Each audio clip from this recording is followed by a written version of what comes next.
Hello students, welcome to Legacy IAS Academy. In this particular video, we are going to discuss about the important current affairs topic from geography and internal security and challenges.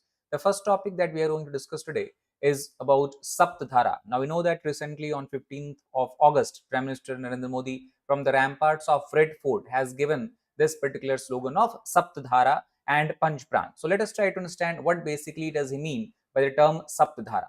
Now, when we talk about Sapt Dhara, it refers to seven streams that should converge together and would help India become a developed country by 2047. That is aligned with the goal of Viksit Bharat as well. So, the first component of Sapt Dhara is reform plus manufacturing. In this particular case, the focus would be to create a reform express where accelerated reforms would be carried out in almost all aspects of manufacturing in India. In the next 5 to 7 years, the policy objective of the government is to create a proper and adequate policy framework to develop and strengthen the institutions related to the manufacturing sector and create such a work culture that we would have ability to complete and develop all kind of component, right from the simple component to complex component. For example, simple machines to this complex machine, and we would also be able to add value, creating a finished product as such. The project overall, the objective is to reduce our dependency on the import, especially in the critical sectors of manufacturing on other countries. We also want to become a global supply chain hub, and that is only possible if India is not only able to produce but also produce a high quality items, high quality product as such. And that's why the emphasis is truly given on zero defect. The manufacturing that we are doing, the product that we are producing, it should be without any defect as such. It also aligns with the long-term vision of Make in India, where we want to increase the participation of the domestic sector as far as many domestic sector, as far as the MSME is concerned, large producing enterprises are concerned, and also it would help in fulfilling the vocal for local demand. That means most of our content for even complex machineries, even the defense sector, should come from the local sources. The second stream of this particular Sapt Dhara is focusing upon agriculture plus technology. Now we know that for agriculture sector, the focus would be that whatever raw material we're getting from the farms, we should be able to process it. That's how we can add value. And then once we create value, add value in it, we can then export it to global market. That would also ensure that our share in the global export is also higher. Value addition is something that we have focused upon. And at the same time, to make sure that the quality of food products that we are producing should be free from any type of chemical. That means it is safe for consumption purpose. Affordable urea plus diammonium phosphate is other way how we can make farmer more easier for the people, because the input cost would reduce as such. And at the same time, in technology, India want to become a global center in the era of the next in the era of new technological revolution, which largely focuses upon artificial intelligence, quantum technology, space-based technology, as well as taking a lead in the robotics-led development. At the same time, India also want to be at forefront of the 6G generation, 6G development of telecommunication. UPS system already India has showed its capability in DPI plus skilling of a large workforce in the area of artificial intelligence. Then the third part of Sapt Dhara, we can say, is related to the Gati, Sakti and Defense. That means it is having two different components. Gati Sakti refers to enhancing multimodal connectivity. That means we do not focus on any one mode of transportation like roadways and railways. We focus on multimodal connectivity. So we can enhance here the share of inland waterway transportation. We can bring in more railway. We can increase the railways participation as far as the industries are concerned for the transportation of raw material as well as finished product.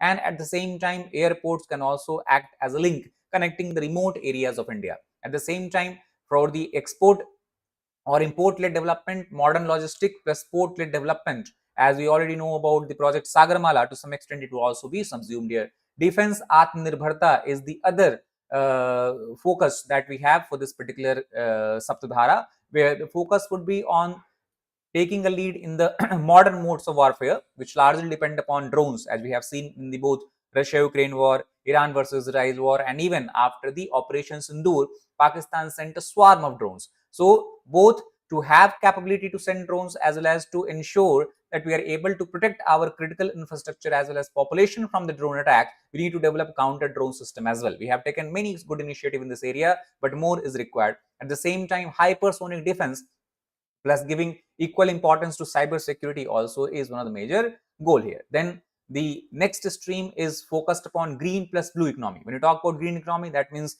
we want to develop by producing less carbon dioxide, by emitting less greenhouse gases, and that's where the role of green hydrogen can be emphasized. Renewable energy is something that we have focused upon. Nuclear energy is something that we have given a focus, that we have given a target that by year 2047 we should develop 100 gigawatt of nuclear energy capacity as such. Indigenous small modular reactors, where we want to ensure or enhance our cooperation with Russia, as this is the country with experience of handling small modular reactor, can go a long way in ensuring our nuclear energy dependence increases, and the thermal basket that we have for Indian energy, that shrink further. Now, coming to blue economy, it refers to the resources that we generate from the maritime or oceanic areas and then use these resources for our own consumption and benefit.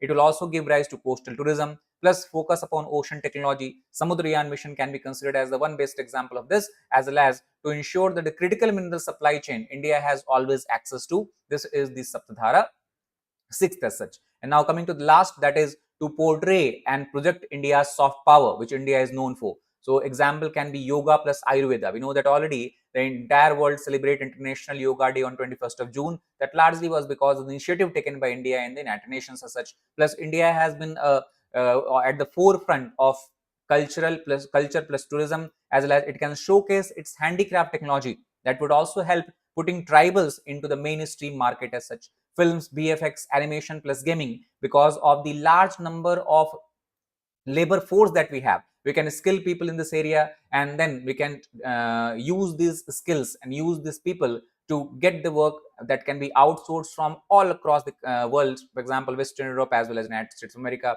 Also, India can emphasize on its Ayurveda based core competencies, where heal in India wildlife plus wildlife can be taken can be example of it. Wave summit that happened recently has clearly projected India as a forefront country at the forefront of creating a creative economy. Overall, if we are able to follow all these 7 streams by 2047, that is a big picture, we might be able to develop India into a developed country, transform India into a developed country. So overall, again to emphasize, reforms that Prime Minister has emphasized upon would ensure that India becomes a competitive economy. The focus on manufacturing sector would ensure that India becomes a critical point, a choke point as far as the global supply chain is concerned. As far as the focus on agriculture is concerned, it would ensure that farm to export is facilitated. Technology plus Gati Shakti plus defense is certain area which can be considered as the core nucleus around which countries can develop and grow. And at the same time, green plus blue economy and soft power would ensure that the hard power is supplemented by such efforts that would overall increase or enhance global influence that India enjoys across the world.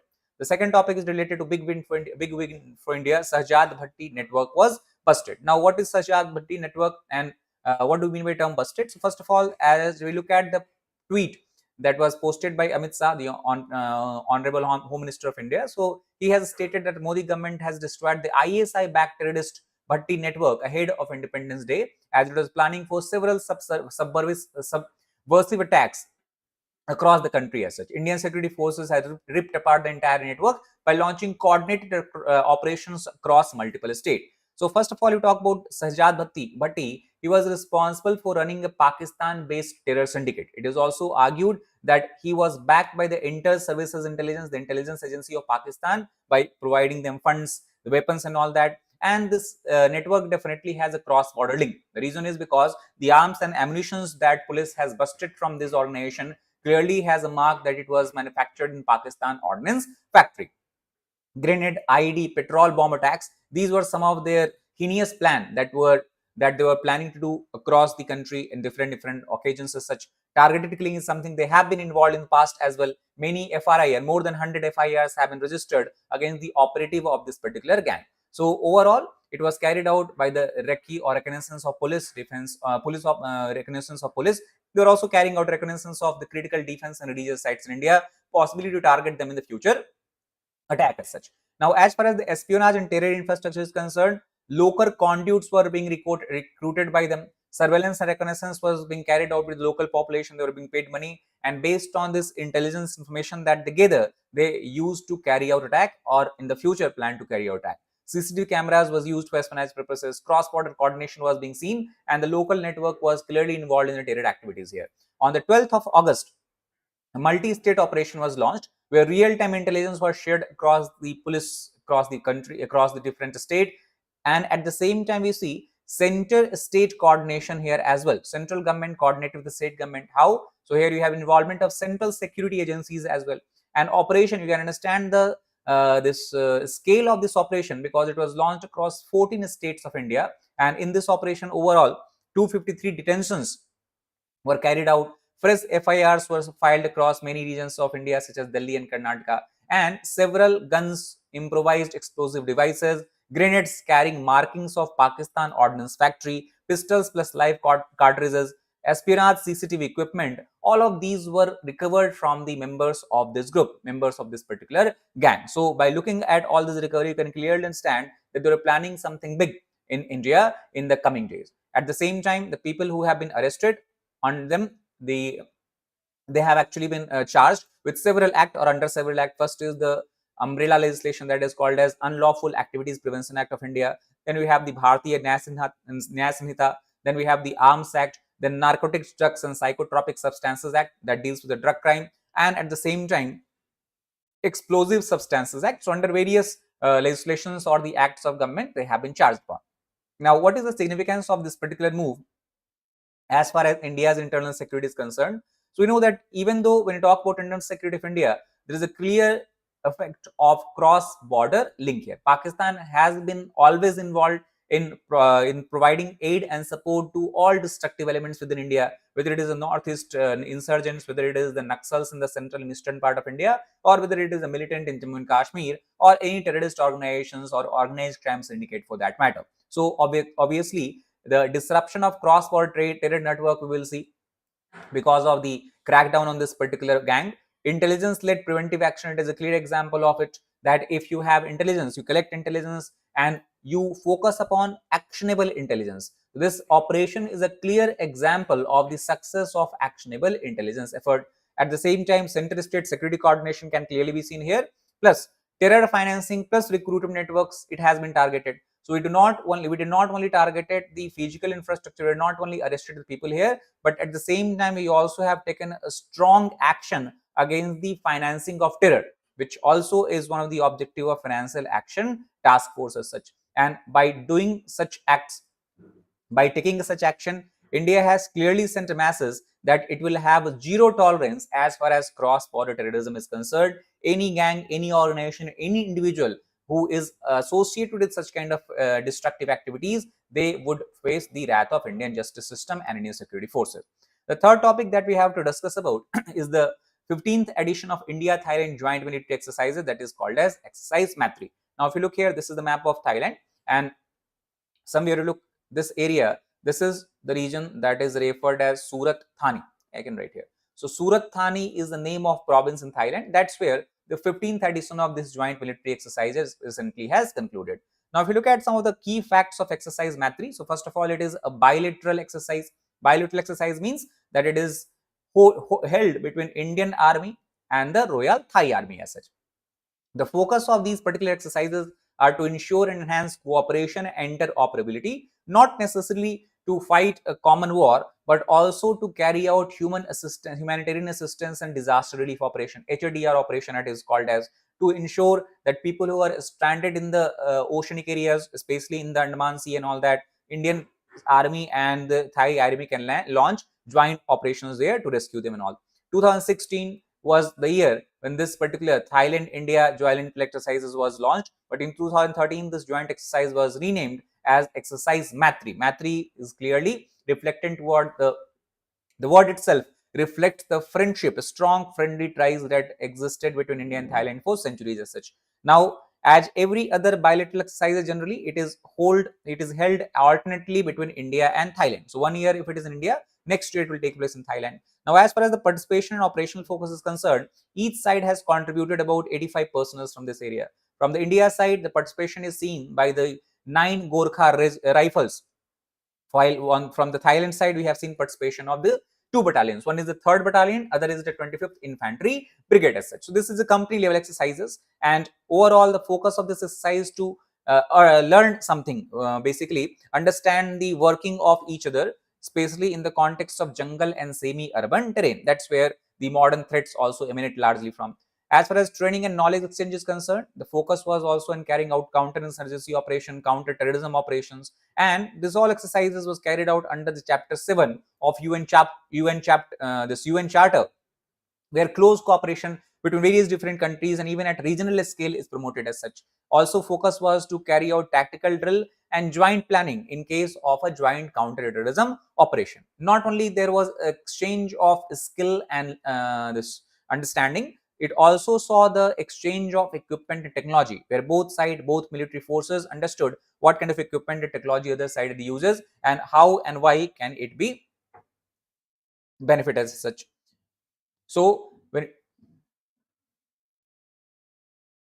you talk about the strategic significance of this exercise, we can see that India-Thailand defense ties, for example, India-Thailand defense ties will become stronger. It will also enhance interoperability, mutual trust and camaraderie, we can see developing between India and Thailand. Operational experience sharing will be done, and also this is aligned with the Act East policy. You know that somewhere in the early 2013-14, Government of India launched Act East policy, where it wanted to enhance cooperation in all the sphere, whether it is cultural sphere, trade related sphere, or even infrastructure sphere between India and the Southeast Asian countries is concerned. So because Thailand is part of Southeast Asia, it also aligns with the Indo-Pacific engagement to some extent also we can see here, because the threat that India faces also come from the Pacific Ocean, as China is a country that can present a military threat to India in the future. That's why having proper understanding of this entire Indo-Pacific region, having a possibility to carry out joint exercises with other countries of Southeast Asia can play a we can say a good role for India in the future as such.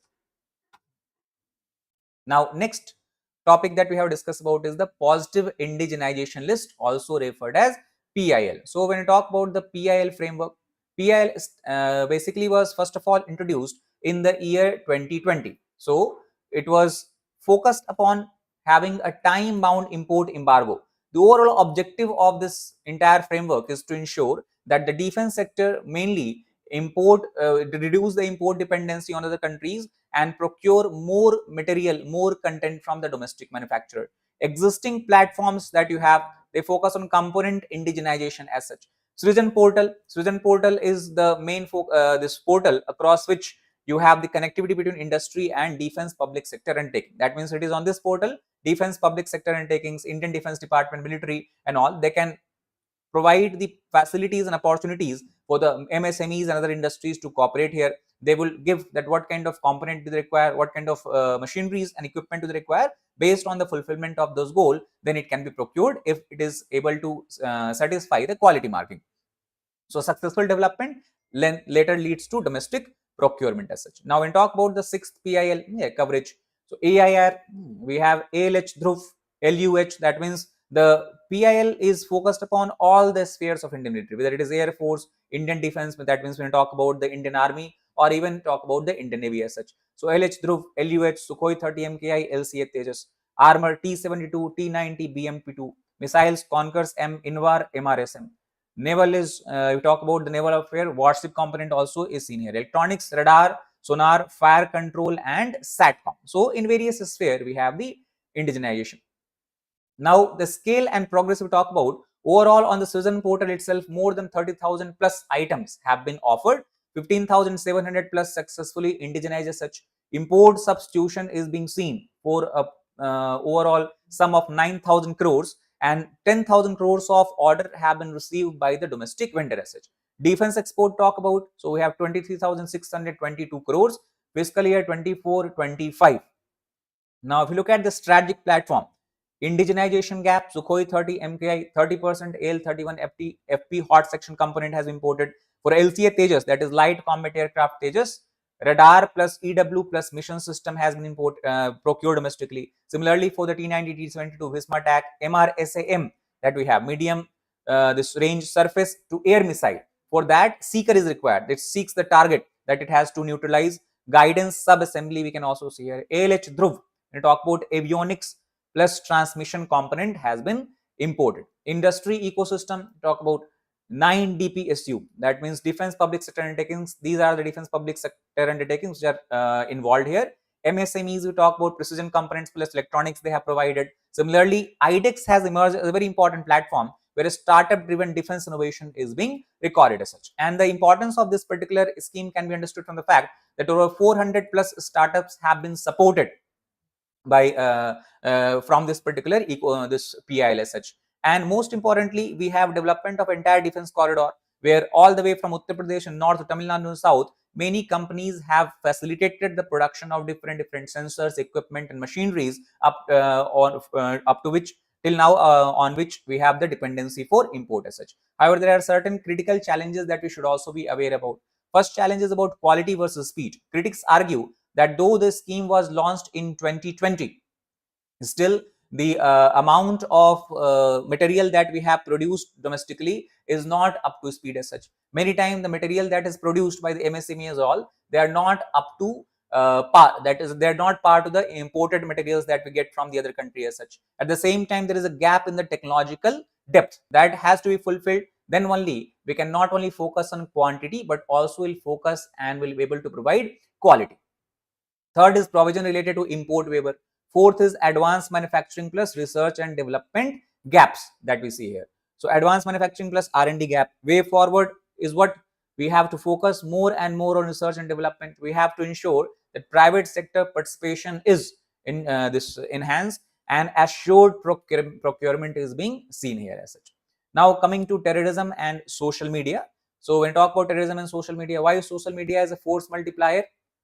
So first of all, because we know that social media provides opportunity for low cost development, low cost we can say low cost expend here cost is very less. That means the ability of opportunity for terrorist group to use them for their own propaganda for recruitment purposes is much more better as such. At the same time, they can reach to a large number of people across the world as such. At the same time, algorithm driven echo chambers, it has emerged as targeted extremist propaganda is being seen. Imagine that earlier a person who want to radicalize a group of individuals or group of people, he can physically meet not more than 50 to 100 people. Now he can put video on the YouTube and can reach to masses, more than millions and millions of people, and not only in a particular area but across the world. That's why it has emerged as hotspot for online radicalization, which if it done effectively, it helps terror group in also recruiting members to their section as such. Encrypted coordination is being seen as such. Now coming to digital recruitment and trade craft. Recruitment funnel, open to private, private to encrypted, encrypted to recruitment. That's how it operates. Dead drop email also is being used as a method through draft folder communication that helps terrorists in communicating with each other without coming in coming in the eyes of security agencies or intelligence as such. Minimal metadata is maintained by the social media, and that's why you have many apps that focuses upon privacy. For example, you talk about WhatsApp, the chats are encrypted. No one can read the chat except the sender and the receiver as such. So due to these reasons, we have the limited interception. Security forces, intelligence agencies faces this problem. At the same time, even many times when communication and messaging is being done from within India itself, the availability or uses of virtual private networks, dark web, etc. also helps in the IP masking. That means tracing the criminal, tracing the terrorist, where did the masses originate from becomes quite difficult as such. It also has emerged as a mechanism through which financing of terrorism is being carried out. So traditional Hawala route that we know, where physical movement of money was carried out, where the movement of money was carried out without physically moving the money. So digital channels that we see has come here. Fake charity plus crowdfunding campaigns also is being experienced. Cryptocurrency wallets, it has emerged here. And most importantly, people here are not using the traditional form of this exchanges such as the use of currencies or online transaction. They're using Bitcoin. Bitcoin also has its own secret network and all. So tracing such kind of payment becomes quite difficult, because also privacy focused cryptocurrency group are operating here. So all of this collectively, we can say the way how terrorist groups are using it, either using it to exchange goods or services that might not be possible using traditional route, right? Apart from that, this we can say radicalization the individual. Apart from that, we're talking about the recruiting of the individuals, and also then providing them impetus to carry out lone wolf attack. So overall, to some extent, it hampers this hinders the anti-money laundering stance that we have taken, efforts that we make, as well as transaction tracing challenges as such. Impact on India's internal security can be understood from the fact that targeted propaganda clearly has influence, plus it also has a role on intimidation. Psychological operations is carried out, can also be considered as a kind of hybrid warfare policy that Pakistan has adopted in recent time, where the manipulation of public opinion we see. Fake news has led to panic plus communal tension. WhatsApp rumors has led to violence and mobilization. Communal tensions, when it stokes WhatsApp rumors by using circulating fake images and rumor is basically morphed photographs using artificial intelligence, morphed videos you can create these days. So that has led to a cycle of violence and mobilization by mob as such. Internet shutdown has become necessary in many parts of India as emergency response to ensure that such fake news do not circulate as such. So overall, we can say it definitely has emerged as a threat to democratic stability of India. So interference in the election, AI generated deepfakes, bot driven campaigns where you would not understand the response that you are getting on the social media for a particular video or message, whether it is a real response of individuals or whether it is just a manipulated bot driven campaign as such. It can really threaten democratic stability of country by manipulating the election procedure as such. In US, we have such examples where it is alleged that 2024 elections and 2020 elections was where we have seen large scale use of the bots and all. Voter participation perception manipulation can be seen, and overall it can lead to the polarized narratives that might lead to the social fragmentation, where society would start to get divided on the basis of caste, creed and religion, as you cannot trust the news and the sources of information as such. Overall, the way forward is we have to focus on both ensuring that technology is not being used for destructive purposes, especially it does not fell in the hand of terrorists and is used for anti-India activity. At the same time, we also have to advocate for and protect the digital rights of the people. That's why AI-enabled intelligence plus early warning can play an important role. Cyber forensic is the areas where still we are lagging behind. So we have to carry out research and development in this region. We have to enhance R&D in these areas. Cross-border data sharing with the other countries is also one way how we can ensure that our efforts are effective in nature. Crypto finance monitoring, we should have a dedicated platform. For example, Financial Intelligence Unit, FIU of India, to some extent is now ensuring that the crypto dealing or crypto trade that takes place in India is regulated. It is not used as a way to promote terrorism or to fund the terrorist activities. And at the same time, accountability should be we can say provided to the platforms that are involved in the crypto exchanges and all that. Digital deradicalization, Maharashtra government has emerged as the best example of putting deradicalization effort. So that was physical deradicalization. Now because radicalization is taking place on digital platform, that's why we also should focus on digital platform. Here security, privacy plus free speech, all of these are converging, and that's where it becomes extremely challenging that how to manage the digital sphere as such. Now a few questions if you look with reference to Sapt Dhara framework. Consider the following statement. It focuses on strengthening India's capability across manufacturing, agriculture, technology, infrastructure and defense. Framework seeks to support the goal of Viksit Bharat by 2047. Framework is limited exclusively to economic reforms and does not cover India's soft power strategic capabilities. So what is the correct option? First is correct, second is correct, third is incorrect, because it focuses upon we can say on various other sphere. For example, it covers India's soft power also, as we have seen, that is the seventh stream of the Sapt Dhara. Second is with reference to the positive indigenization list. List seeks to promote domestic development and procurement of a specified defense item. That is true because we want to reduce our import dependency. Srijan portal facilitates opportunities for indigenous development of defense equipment. That is also correct. Positive indigenization lists are intended to increase India's dependence on imported defense equipment.